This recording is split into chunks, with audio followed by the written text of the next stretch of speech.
The wolf was sinking, and Ariel was already halfway down the riverbank before her mind caught up to her feet. Stupid. This was stupid. She had no weapon, no shelter within an hour's walk, and the kind of hunger that made her hands shake. The last thing she needed was to die saving an animal that would probably tear her throat out the moment it could stand. But she'd seen the way it went under, not thrashing, not fighting, just accepting. The same way her mother had looked in those final days, when the fever took her and the healers stopped coming because Ariel couldn't pay. She knew what it looked like when something gave up. The river ran black under the moonlight, chunks of ice spinning in the current like broken teeth. The wolf had gotten caught in the slow eddy near the bank where winter's grip was strongest, where the water turned thick and cruel. Its fur, pale as birch bark, was already darkening, waterlogged and heavy. One of its legs bent wrong, and there was a gash along its ribs that looked too clean, too deliberate. Someone had done this. Hunters, maybe. Or worse, the kind of men who hurt things because they could. Ariel's boots slipped on the frozen mud as she scrambled closer. The wolf's eyes tracked her movement, amber and bright against the darkness. Aware somehow, even as the cold pulled it down. "Don't," she said, breathless, not sure if she was talking to the wolf or herself. Her fingers were already numb as she tested the ice, felt it groan beneath her weight. "Don't you dare." The wolf made a sound, low, almost like a question. "I'm coming," Ariel said, and dropped to her stomach. The ice sang beneath her, that high, threatening note that meant thin, too thin. You're going to fall through, and no one will find your body until spring. She ignored it, spread herself flat and reached. The wolf's fur was coarse and freezing, slipping through her grip as she caught hold of its scruff. God, it was heavy, heavier than any wolf should be.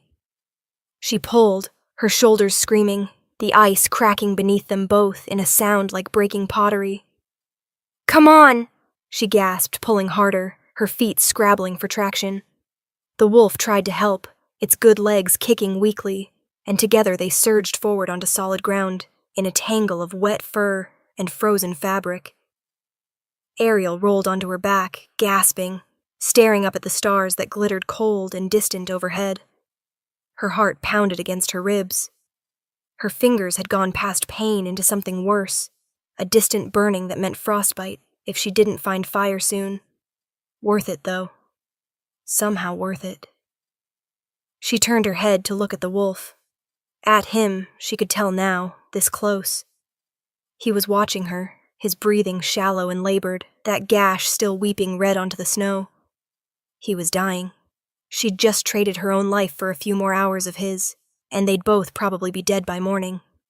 His amber eyes held hers, intelligent. Then he did something that made her breath catch. He bowed his head, slowly, deliberately, the way a man might, in thanks. Ariel stared. Her teeth had started to chatter, but she barely noticed now. "What are you?" she whispered. The wolf closed his eyes, his breathing evening out like he'd been waiting, just waiting, for her to pull him free, like he'd known she would come. And Ariel thought, what have I gotten myself into this time?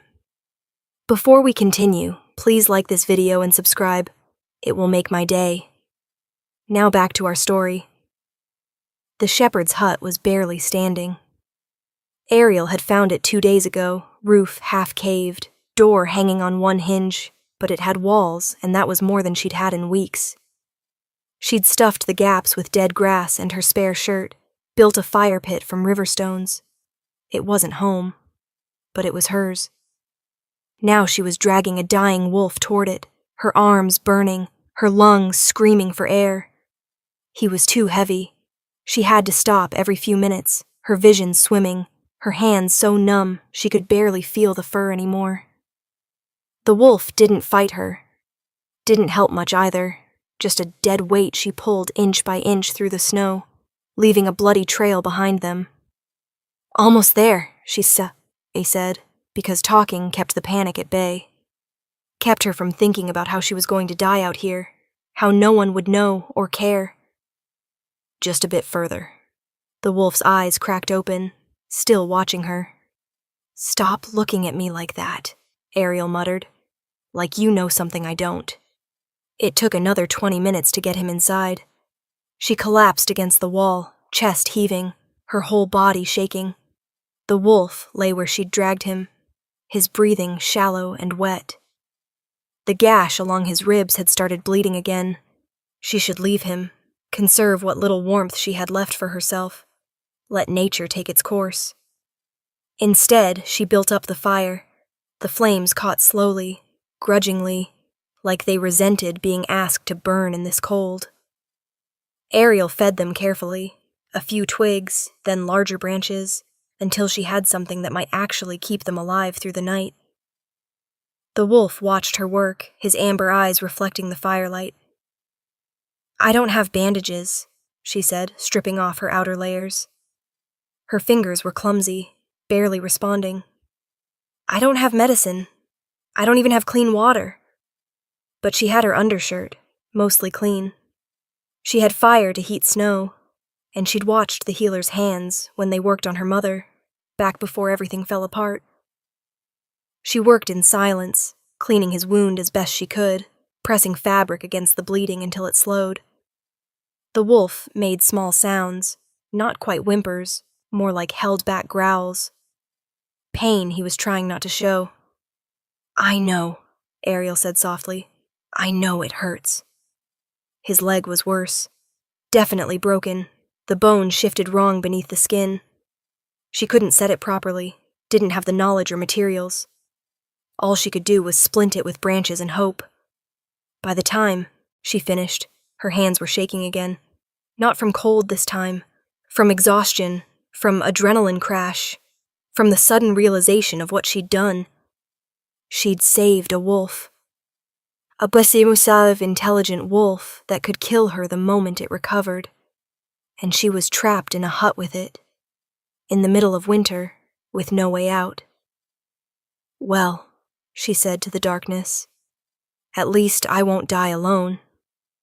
The wolf made that sound again, almost like agreement. Ariel curled up near the fire, as far from him as the small space allowed. She didn't mean to sleep, but her body had other ideas, dragging her down into unconsciousness before she could fight it. She woke to silence. Not the comfortable silence of early morning, but the wrong kind, like a breath being held. Ariel's eyes snapped open. The fire had burned down to embers. Gray light filtered through the gaps in the walls, dawn or close to it. And the wolf. The wolf was gone. Her heart lurched. She sat up fast, too fast, her vision swimming. Had he left? Died? Was he outside right now, circling back to... You're awake. The voice came from the corner. Deep. Male. Definitely not a wolf. Ariel's hand found the knife she kept in her boot. Small. Dull, but sharp enough to matter. She turned toward the sound. A man sat against the far wall, watching her. He was naked from the waist up, his lower half wrapped in what looked like her spare cloak. Pale skin marked with scars, dark hair that fell past his shoulders, and those same amber eyes that had watched her pull him from the river. You, Ariel breathed. She should have been more surprised. Should have screamed, maybe, or run. But she'd pulled a wolf from freezing water, and it had bowed to her like a person, and some part of her had known, had suspected deep down, that nothing about this was natural. You're a shifter, she said. Yes. The Eastern Territories? His eyebrows rose slightly. You know about shifters? Everyone knows about shifters. We just don't usually meet them. Ariel's grip on the knife didn't loosen. Most of you stay in your own lands. Most of you don't end up bleeding out in rivers. Most of us don't have rivals who want us dead. The way he said it, casual, matter-of-fact, sent a chill through her. Who are you? He was quiet for a long moment, studying her face like he was deciding something. Then, my name is Caleb. I'm the Alpha King of the Eastern Territories. The knife almost slipped from her fingers. Alpha King. Not just a shifter, not just some pack wolf, but their ruler. The one merchants talked about in careful voices when they came through the villages. The one who united the packs after decades of war, who commanded thousands of wolves with a word. And she'd dragged him out of a river like a drowned cat. "You're lying," Ariel said, but her voice shook. "I'm not." He shifted slightly, wincing as the movement pulled at his ribs. The gash she'd bandaged was already healing. She could see it, the flesh knitting, together in a way that should have taken weeks. "The rivals I mentioned? They ambushed me 3 days ago. Poison in my drink, silver blades. Enough of them that my guards couldn't reach me in time. They thought if they killed me in wolf form, dumped me in the river, it would look like an accident, a hunting mishap. Why are you telling this? Because you saved my life. Because you're sitting there with a knife that couldn't cut butter, trying to decide if you should run." His mouth curved slightly into a smile. "And because you deserve to know what you've gotten yourself into." Ariel's throat was dry. What have I gotten myself into? To put it simply, probably a target on your back if they find out you helped me. He said it lightly, but his eyes were serious. "I'd understand if you wanted to leave. Take what supplies you need. I can make it back to my territory on my own." He was right. She should absolutely leave. But something made her hesitate. Maybe it was the way he sat, careful not to seem threatening despite being twice her size. Maybe it was remembering how he'd bowed his head in thanks, even dying. "If I leave," Ariel said slowly, "they'll find you before you make it home. You can barely stand." "I can manage," he insisted. "You'll die." She met his amber eyes. "And I didn't pull you out of that river just to watch you bleed out in a hut." Something shifted in his expression. "Why did you pull me out?" "I don't know. It was the truth. I saw you sinking and I just moved. I didn't think about it. Most people would have kept walking. I guess I'm not most people." Ariel finally lowered the knife. "How long until you can shift again?" "A day, maybe 2. The poison is mostly out of my system, but the blades..." He touched his ribs. "These wounds takes longer." "And then?" "Then I go home. Deal with the traitors. Try not to start a civil war." He watched her carefully. "You could come with me." "To the Eastern Territories? To your court?" Ariel laughed, sharp and bitter. "I'm a runaway with no family. No coin, and no skills except not letting things die. What exactly would I do there?" "Live," Caleb said simply, "without looking over your shoulder, without wondering where your next meal comes from." It was tempting, dangerously so. But Ariel had learned the hard way that when powerful men offered protection, they usually wanted something in return. "I don't need saving," she said. "I didn't say you did." He leaned his head back against the wall, exhaustion showing through the careful control. "I'm offering a debt paid. You saved my life. Let me give you a chance to start over." "Why me?" "You jumped into freezing water for a dying wolf." His voice was quiet. "You used your last dry clothes to bandage a stranger. Most people would have slit my throat and taken whatever they could carry, and you didn't even consider it." Ariel's chest tightened. "You don't know what I considered." "Yes," Caleb said, his amber eyes holding hers. "I do." The silence stretched between them. Outside Johnston, wind rattled the broken door. The fire crackled, throwing shadows across the walls. Finally, Ariel spoke. "I'll stay until you're healed. Then we'll see. That's all I'm asking." She didn't believe him, but she rebuilt the fire anyway. The next 2 days were strange. Caleb slept most of the first day, his body working overtime to heal itself. Ariel left him alone, venturing out to check her snares, finding only one scrawny rabbit. She cooked it over the fire, portioned it carefully.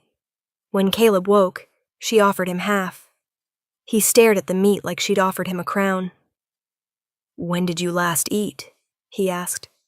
"Yesterday, maybe the day before." Ariel bit into her portion, trying not to inhale it. "I'm fine." "You're not fine. You're starving." "So are half the people in the borderlands. We manage." He was quiet for a long moment. Then he ate his portion slowly, watching her the whole time. By the second day, he could stand. Barely. He leaned against the wall while Ariel changed his bandages, his jaw tight with pain he wouldn't voice. "The healing is slower than normal," he said, almost sheepishly. Then his eyes flicked toward the door, toward the forest beyond. Restless.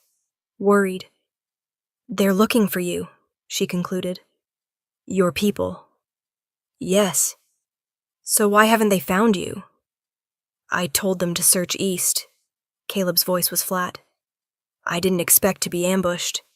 Didn't expect to be thrown in a river. By the time I could think clearly enough to reach out through the pack bond, I'd drifted miles downstream. They're probably still searching the wrong territory." "Can't you just call them now?" "I could." He met her eyes. "But the bond works both ways. If I open it fully, everyone in my pack will feel where I am, including whoever betrayed me." Understanding clicked into place. "You don't know who tried to kill you." "I know some of them, but not all. And until I do..." He trailed off, his jaw working. "You're trapped?" "Trapped," he agreed. "In a broken hut, with a woman who thinks I'm going to eat her." "I don't think you're going to eat me." "You sleep with a knife." "I always sleep with a knife." Ariel tied off the last bandage, perhaps tighter than necessary. "It's not personal." His mouth curved. "Good to know." The third day, he could walk without leaning on the wall. He was still weak, still healing, but the worst had passed. Ariel caught herself watching him move, the careful way he tested his weight, the unconscious grace even injured. He caught her staring. "What?" he asked. "Nothing." She turned back to the fire. "Just trying to figure out how someone becomes an alpha king." "Usually through blood and violence." "That's comforting." "You asked." He lowered himself to sit across from her, grimacing slightly. "My father was alpha before me. He died defending the eastern border from a rival pack. I was 19. "Wow. That's young." "Too young. But the pack needed a leader, and I was all they had." His voice was matter of fact, no self-pity in it. "I made mistakes, a lot of them, but I learned. And now you're here, nearly assassinated, hiding in a shepherd's hut." "While being kept alive by a woman who won't tell me her name," he finished. Ariel froze. She hadn't realized she'd never given it to him. "Ariel," she said finally. "Ariel," he repeated like he was tasting it. "Why are you out here alone?" "That's a long story." "We've got time." Did they? Ariel wasn't sure. She felt the clock ticking down, counting toward something she couldn't name. When he was healed, he'd leave. Go back to his territory, his throne, his war. And she'd be alone again. The thought shouldn't have bothered her. But it did. "I was supposed to marry a merchant," she said, the words coming out flat. "From the next village over. My father arranged it before he died. The man was older, cruel, had buried 2 wives already." Caleb's expression darkened. "You ran?" "3 weeks ago. Took what I could carry, and walked, until I couldn't anymore." She laughed, but there was no humor in it. "Turns out freedom is colder than I thought." "You'd rather freeze than marry him." "Every single time." Something passed over his face. Respect, maybe, or understanding. "What about your family? Your mother?" "She passed. Fever took her 2 years ago. We couldn't afford the healers after my father died." The old anger rose up, bitter and familiar. Funny how medicine only works if you can pay for it. They sat in silence, the fire crackling between them. Outside, snow had started to fall again, soft, heavy flakes that would cover their tracks, bury the world in white. When I was young, Caleb said suddenly, before my father died, he told me something. He said the measure of a leader isn't in how they rule the strong, but in how they protect the weak. Ariel looked up. Did you believe him? I do now. His amber eyes caught the firelight. The packs. My people, they're strong. Warriors, hunters, survivors. They don't need me to hold their hands. But the villages in our territory, the humans who live under our protection, they need someone who gives a damn whether they live or die. Do you give a damn? I try. He shifted, wincing again. It's not perfect. We still have healers who charge too much, merchants who exploit their workers, nobles who think power means they can do whatever they want, but I'm working on it. There was something in his voice, conviction, sincerity, that made Ariel want to believe him. Want to think that maybe, somewhere, there was a powerful man who actually cared. Why are you sharing this with me? She asked. You asked why you should come to the Eastern Territories. Caleb leaned forward slightly. I'm trying to show you it's not a cage. It's a choice. Everything's a cage if you can't leave. Then come for a month, a year, however long you want. And if you hate it, if you feel trapped, I'll give you enough coin to go, wherever you want. He held her gaze. No strings, no debt.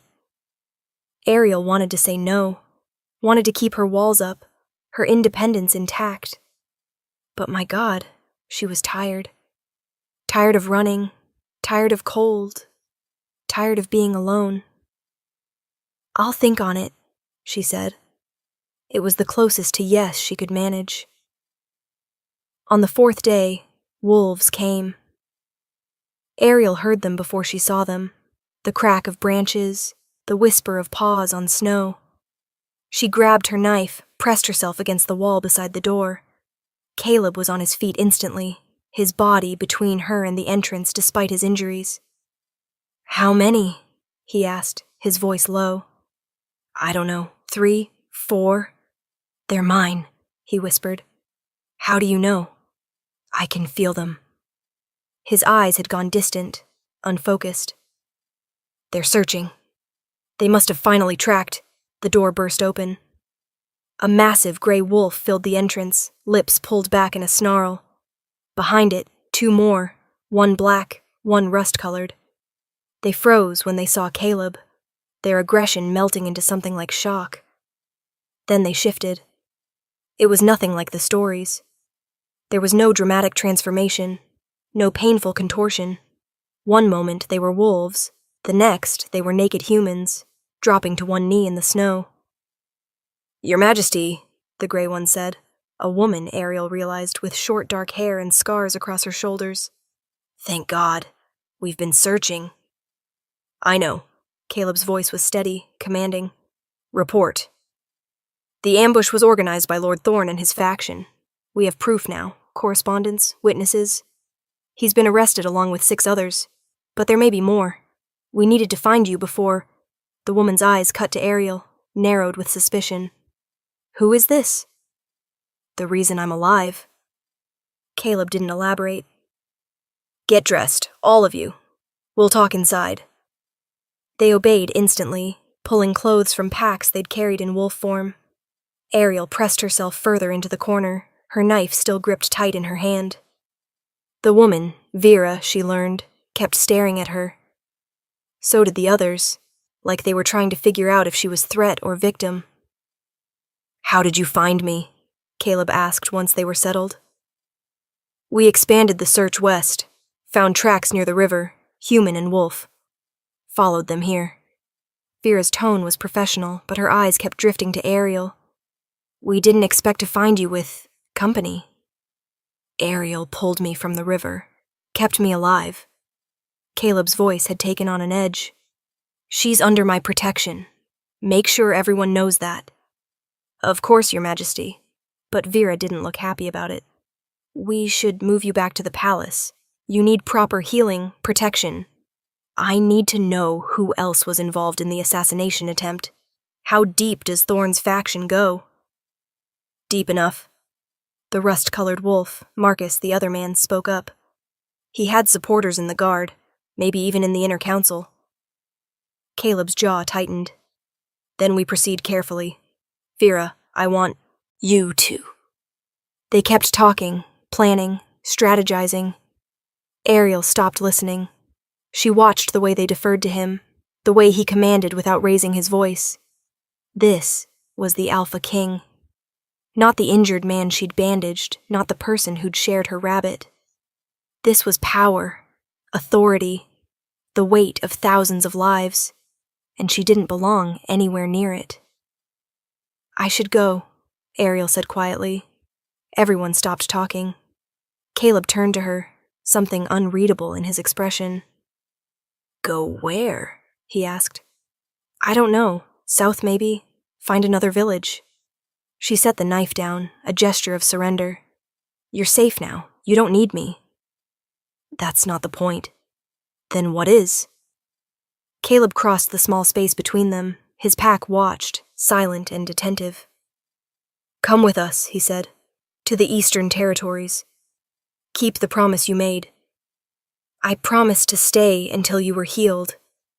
You're healed. I'm alive because of you.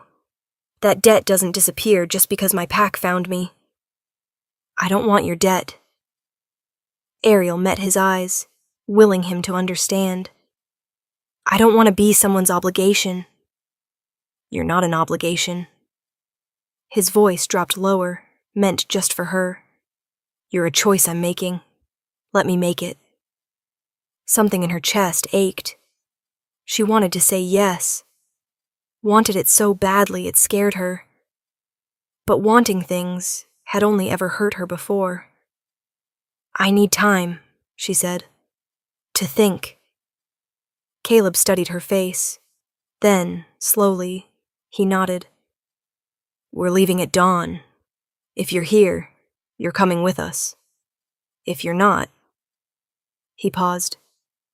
If you're not, I'll understand. It wasn't pressure. It wasn't manipulation. It was exactly what he'd promised.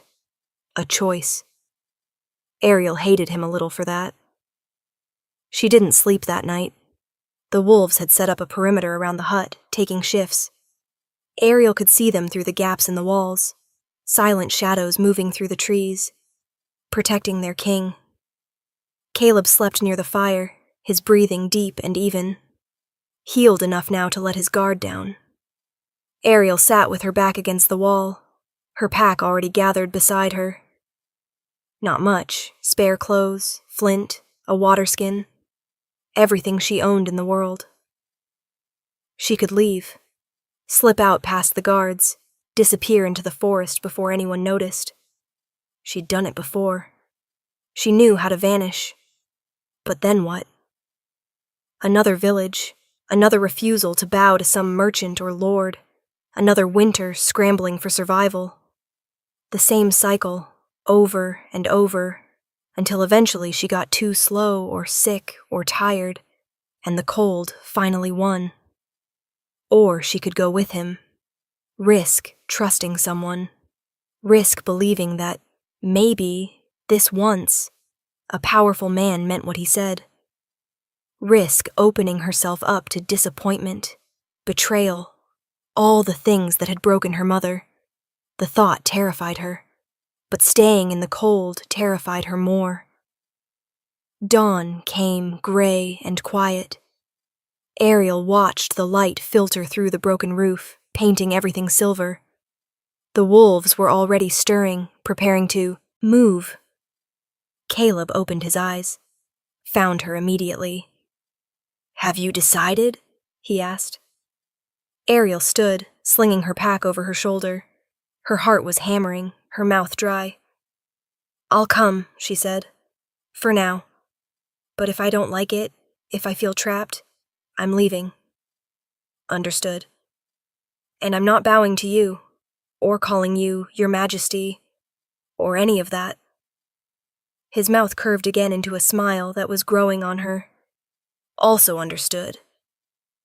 And if you try to marry me off to some noble or Ariel. He stood, crossing to her. I'm not your father. I'm not that merchant. I'm offering you a place, not a cage. She wanted to believe him, but could she? Okay, she said finally.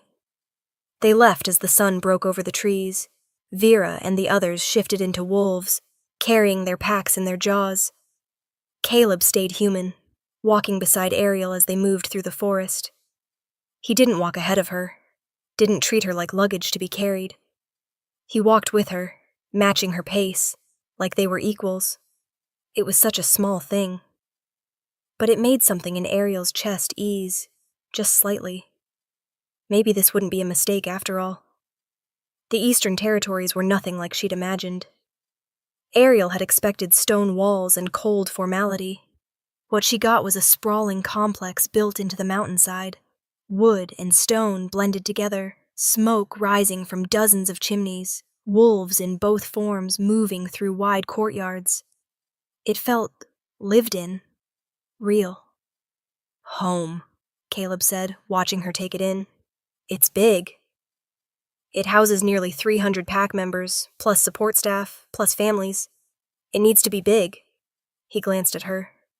Overwhelming? A little. You'll get used to it. Ariel wasn't sure about that, but she followed him inside anyway. The next few hours were a blur. Caleb was swept up immediately, advisors, guards, nobles, all demanding his attention. He delegated efficiently, his command absolute, but Ariel could see the exhaustion setting in. Being a king looked miserable. Vera appeared at her elbow. Come with me. It wasn't a request. Ariel followed her through the complex, up stone stairs, through corridors that all looked the same. Finally, Vera stopped outside a door. Your room, she said. You'll stay here while you're a guest of the king. Guest. The word felt loaded. And if I want to leave? Then you leave. No one will stop you. Vera's expression was unreadable. But you should know, the king doesn't offer protection lightly. You saved his life. That means something here. What does it mean? It means you're pack, whether you want to be or not. Vera turned to go, then paused. He's a good king, a good man. Don't hurt him. I'm not trying to. I know, but you will anyway. It's what people do to those who care about them. Vera's voice was quiet. Just try not to break him too badly. She left before Ariel could respond. The room was simple but comfortable. A bed, a fireplace, a window overlooking the courtyard, more than Maud Ariel had had in years. She sat on the bed, testing it, feeling the way it gave under her weight. Soft. Safe. But temporary, she told herself. She didn't see Caleb for 3 days. Ariel spent the time exploring carefully, learning the layout of the complex. She found the kitchens, the training yards, the library filled with more books than she'd ever seen. People watched her, curious, wary, but no one stopped her. On the 4th day, a knock came at her door. Caleb stood in the hallway, looking exhausted. His clothes were formal now, nothing like the simple wrappings in the hut. But his eyes were the same. I'm sorry, he said. I meant to check on you sooner. Things have been complicated? That's one word for it. He ran a hand through his hair. Thorne's faction went deeper than we thought. We're still rooting out supporters, and the council wants me to marry immediately, produce an heir, stabilize the succession. Ariel's stomach twisted. Are you going to? Marry? He laughed, but there was no humor in it. Eventually, when I find someone who doesn't see me as a throne to sit on. That might take a while. I have time. He met her eyes. How are you settling in? Everyone thinks I'm your mistress. I know, I'm sorry. Don't be. It's not your fault. Ariel shrugged. Though it would help if you told me what I'm supposed to be doing here. Whatever you want. That's not an answer. It's the only one I have. Caleb stepped into the room, closing the door behind him. The space suddenly felt smaller. You're not a servant. You're not a prisoner. You're you. And what does that mean? She asked skeptically. It means I don't know yet. He studied her face, and Ariel felt something shift in the air between them. I do know that I think about you more than I should. When I'm in council meetings listening to nobles argue about taxes, I keep wondering what you'd say if you were there. Ariel's heart was beating too fast. Caleb, I'm not asking you to feel the same way. He held up a hand, forestalling her protest. I'm just being honest. You wanted to know what you're doing here. The truth is, I'm still figuring that out, but I know I don't want you to leave. His confession hung in the air between them. Ariel wanted to back away, to remind him she wasn't staying, wasn't planning to build a life here. She knew she should protect herself before she got too attached. But instead she said, I think about you too. His expression shifted. Surprise, hope, something that looked almost like pain. You do? When I'm walking through your library, or watching your wolves train, or sitting in this room, that's nicer than anywhere I've ever lived. She forced herself to meet his eyes. I think about how easy it would be to stay, how much I want to. Is there a but? I'm scared. The admission cost her greatly. I'm scared of wanting something this much. I'm scared that if I let myself believe this is real, you'll change your mind, or the council will decide I'm not good enough, or Ariel. He closed the distance between them, stopping just close enough to touch if she wanted. I'm scared too. Of what? Of failing you. Of being another man who makes promises he can't keep. His voice was rough. Of wanting you so badly that I forget you need to choose this for yourself. I pulled you out of a river, Ariel said quietly. That means you owe me. Remember? I remember. Then give me time. Let me figure out if I can do this. If I can be here, in your world, without losing myself. How much time do you need?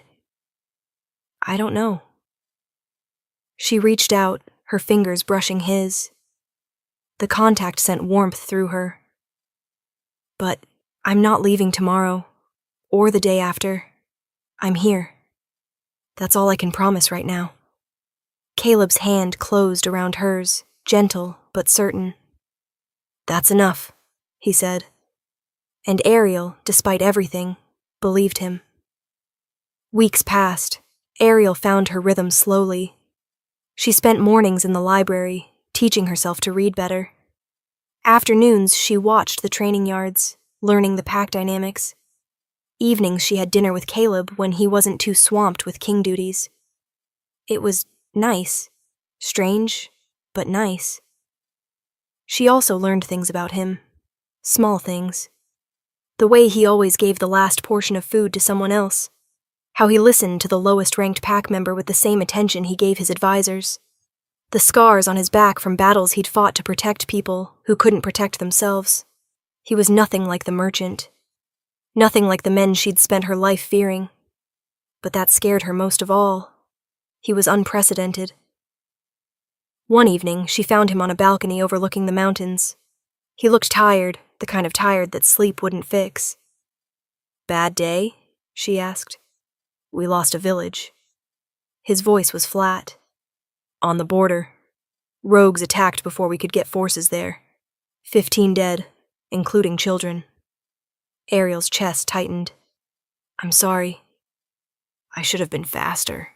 Should have known they'd target the weak points. He gripped the railing.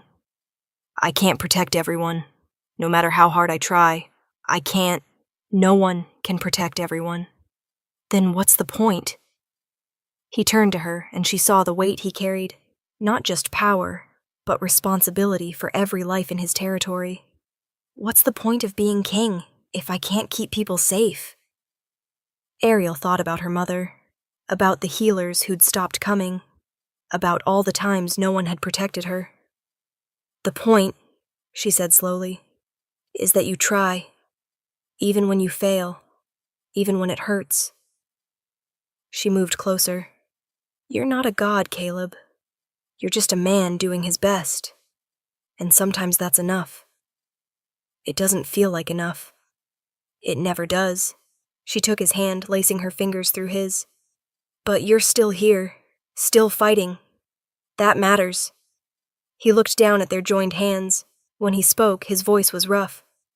I don't know what I'd do without you. You'd manage. You always see... I don't want to just manage. He pulled her closer, his other hand coming up to cup her face. I want this. You. Every day. Ariel's breath caught. She should pull away, keep that last wall between them. Caleb. He kissed her.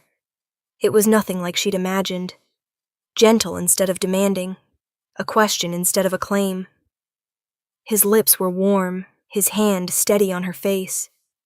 She'd been so cold for so long, and now was heat, safety, everything she'd told herself not to want. She kissed him back. His arms came around her, pulling her flush against him, and Ariel felt something inside her break open, not painfully, but like ice cracking under spring sun, thawing, coming alive. When they finally pulled apart, both breathing hard, Caleb rested his forehead against hers. Stay, he whispered. Please. Not as a guest. Not as someone under my protection. Just stay. Ariel closed her eyes. Her heart was pounding, her hands shaking slightly where they gripped his shirt. She thought about the cold, about the hut, the hunger, the endless running, about the life she'd had before. Free, but lonely. I'm still scared, she said. I know. And I still don't know if I can do this. Be with a king. Navigate all the politics and expectations, and then we'll figure it out together. He pulled back enough to look at her. No promises of forever. No cage. Just us. Taking it one day at a time. One day at a time. She could do that. Okay, Ariel said. He broke into a smile, genuine, relieved, beautiful, and kissed her again. This time she wasn't afraid. The council meeting was exactly as miserable as Ariel had expected. She sat in the corner of the great hall, trying to be invisible while nobles argued about trade routes, tax rates, and border disputes. Caleb presided from a carved chair that wasn't quite a throne, his expression patient but worn. This was the part of being king that no one sang songs about. And the human villages are still requesting more healers, one of the nobles was saying. But we simply don't have the resources to... Then we make resources. Caleb's voice cut through the arguing. Redirect funding from the Eastern Garrison. They're over-budgeted anyway. Your Majesty, the garrison protects land we're not currently at war over. The villages need healers now. His tone left no room for argument. Make it happen. The noble subsided, looking disgruntled. Ariel felt something warm in her chest. Pride, maybe. He'd meant what he said about protecting the weak. After 3 more hours of tedious debate, the meeting finally ended. Nobles filed out, some bowing to Caleb, others shooting curious glances at Ariel. When they were alone, Caleb slumped in his chair. I hate council meetings, he said. I noticed. Next time sit beside me, not in the corner. Ariel raised an eyebrow. Your nobles would love that, she said sarcastically. My nobles can deal with it. He stood, stretching. Besides, you'd be better at this than half of them. I don't know anything about trade routes. But you know about people, about what they actually need versus what they think they want. He crossed to her. The noble arguing about healers? He owns 3 estates and more gold than he can spend. He has no idea what it's like to watch someone die because you can't afford medicine. Do you, though? Yes, I've seen it. In the villages, during the war. His expression darkened. I've held children while they died of preventable illnesses because their parents couldn't pay. It's why I'm redirecting that funding, no matter how much the commander complains. Ariel studied him. You really mean all of it? Everything you said about protecting people? Why is that surprising? Because powerful men usually lie. She said it without accusation, just fact. Caleb took her hands. I'm trying not to be like them. I'm starting to believe that, she whispered. Something shifted in his expression. Does that mean you're staying? It was the first time he'd asked directly since the kiss, since that night on the balcony when everything had changed. Ariel looked at their joined hands, at the calluses on his palms from sword practice, the scars on his knuckles from battles he'd fought, at the careful way he held her, like she was something precious. I think I already have, she said quietly. His smile was brilliant. Good. But I need something from you. Anything. A promise. She met his eyes. That if this stops working, if I feel trapped, if the court becomes too much, if we realize this was a mistake, you'll let me go. No guilt, no obligation. You'll just let me walk away. It cost him something, she could see it, but he nodded. I promise, Caleb said. Your freedom is yours. I'll never take that from you. It was exactly what she needed to hear. Then I'm staying, Ariel said.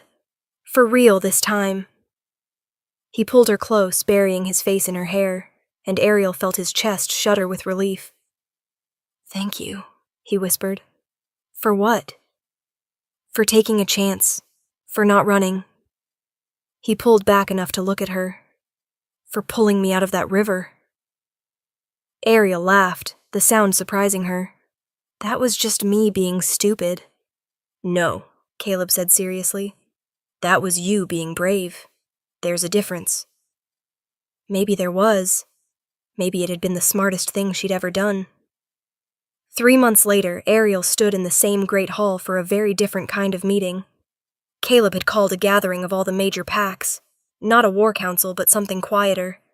A discussion about territory borders, about trade agreements, about how to keep the fragile peace they'd built from shattering. And he'd asked her to speak. They need to hear from someone who isn't pack, he'd said the night before. Someone who knows what it's like to live under our rule without being part of it. I'm still not pack. Not officially. He'd kissed her temple. You haven't taken the bond. You're still technically human, still an outsider, which means you can say things I can't. Now she stood before dozens of alpha wolves, her heart pounding, wondering what the hell she'd agreed to. Caleb caught her eye from his chair, nodded slightly. You've got this. Ariel